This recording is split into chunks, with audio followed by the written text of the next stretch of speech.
So hi! Welcome and welcome back to my YouTube channel, and for today's tutorial, ituturo ko sa inyo kung paano nga ba mag-send ng music sound sa ating Instagram chats. But first, kindly subscribe to my channel and don't forget to hit the subscribe button and the bell to notify you for my new updates. And if you want to learn more, just keep on watching and let's start. So ayan guys, for today's video, make sure na updated yung Instagram app na gagamitin natin. So ayan guys, open lang natin yung ating Instagram account. And then pagka-open mula dito sa pinakang newsfeed, pumunta lang tayo sa chats or sa messages ng ating Instagram. So pagka-open guys, pumili lang kayo dito ng isang conversation na gusto nyong pagsanda ng music or ng music sounds. So mag-open ako ng isang conversation. So pagka-open guys, itatap nyo lang yung button na to.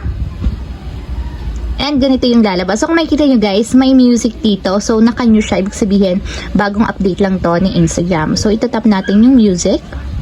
And pili lang kayo guys dito ng mga music na gusto nyong isend sa Instagram. So pili lang kayo guys. And pwede din kayong mag-search dito sa search bar. So for example, is ito yung pipiliin ko. Tatap nyo lang yung sound.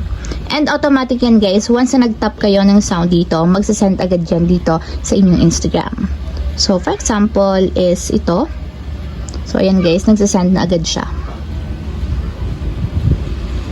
So ayan, ganito yung magiging itsura niya kapag nag-send tayo ng music. So kung gusto nyo i-play, itatap nyo lang yung play button. And automatic yan guys, kapag sinend nyo yan sa ibang tao and pinindot nyo yung play button, magpe-play yung music. And kung makikita nyo guys, umiikot siya, ibig sabihin playing yung music na yun. So pag ito naman yung play natin, so ayan, nagpe-playing na siya. So ayun lang guys, ganun lang kasimple kung paano nga ba mag-send ng music or sound sa ating Instagram chats. If you have a question, kindly comment down below and don't forget to hit the subscribe button and the bell to notify you for my new updates. And thank you for watching! Living life every day